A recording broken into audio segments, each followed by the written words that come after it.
नेपाली युनाइट्सको तर्फबाट परिवर्तनको लागि हामी नेपाली एक भन्ने सामाजिक सञ्जाल छ हाम्रो फेसबुकमा। त्यसको तर्फबाट चाहिँ सबैजना साथीहरूलाई आजको यो कार्यक्रममा उपस्थित भइदिनु भनेर धेरै धेरै धन्यवाद दिन चाहन्छौँ।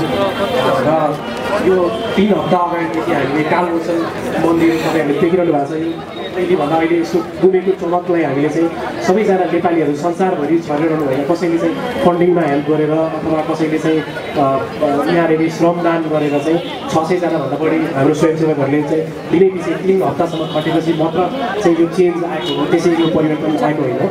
र यो चाहिँ तपाईँको मन्दिरको हाम्रो यो कार्यक्रम चाहिँ एउटा सानो उदाहरण मात्रै हो।